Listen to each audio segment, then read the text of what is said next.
IPL ইতিহাসে দুই সেরা দল হলেও টেবিলে এবার তাদের অবস্থান একেবারে তলানিতে। চেন্নাই ও কলকাতার মধ্যকার লড়াইটা ছিল তাই অনেকটা মান সম্মান রক্ষার।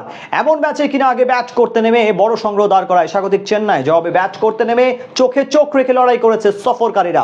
চেন্নাই রান পাহাড়ের সামনে ব্যাট হাতে নেমে তবে কেমন করলো কলকাতা, ম্যাচের ফলাফলই বা কি, সব নিয়ে বিস্তারিত এই রিপোর্টে। টানা 3 হার দিয়ে আসর শুরু করা চেন্নাইয়ের সামনে এদিন প্রতিপক্ষ ছিল প্রথম 4 ম্যাচে জয় না পাওয়া কলকাতা নাইট রাইডার্স। ঘরের মাঠে যদিও টস ভাগ্যটা পক্ষে জানিয়ে চেন্নাইয়ের, টসে জিতে আগে ফিল্ডিং করার সিদ্ধান্ত নেয় কলকাতা। ব্যাটাতে অবশ্য উড়ন্ত শুরু পায় স্বাগতিকরা। ইনিংসের প্রথম 3 বলেই 3 বাউন্ডারি হাঁকান সঞ্জু স্যামসন। অপর প্রান্তে থাকা ঋতুরাজ গাইকোয়াদও 1-4-এ ভালো শুরুর আভাস দিয়েছেন। তবে ইনিংসের তৃতীয়বারেই ফিরতে হয়েছে ঋতুরাজকে।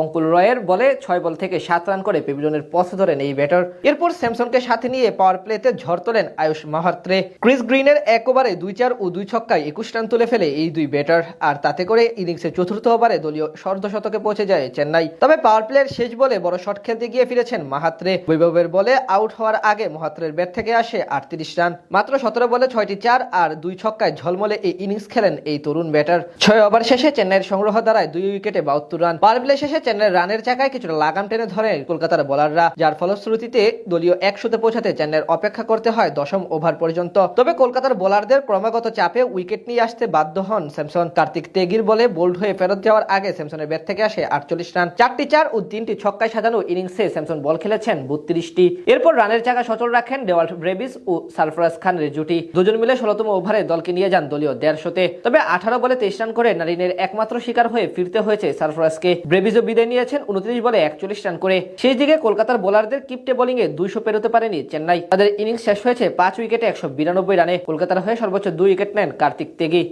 193 রানের লক্ষ্যে ব্যাট করতে নেমে শুরুতেই ধাক্কা খায় কলকাতা। ইনিংসের দ্বিতীয় ওভারে বিদায় নেন ফিন অ্যালেন। আনসুল কম্বুজের বলে দুবের হাতে ক্যাচ দেওয়ার আগে অ্যালেনের ব্যাট থেকে আসে মাত্র 1 রান। এদিন অ্যালেনের সাথে ওপেন করতে আসেন সুনীল নারিন। শুরুটা বেশ ভালোই করেছিলেন ক্যারিবীয় এই তারকা। তবে ইনিংসের 5ম ওভারে ফিরেছেন নারিন।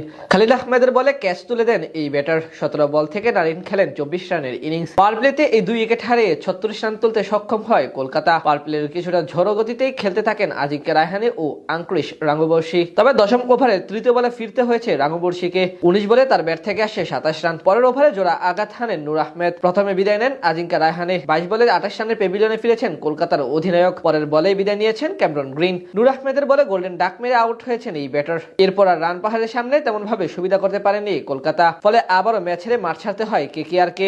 টানা 3 হার দিয়ে আসর শুরু করা চেন্নাইয়ের সামনে এদিন প্রতিপক্ষ ছিল প্রথম 4 ম্যাচে জয় না পাওয়া কলকাতা নাইট রাইডার্স।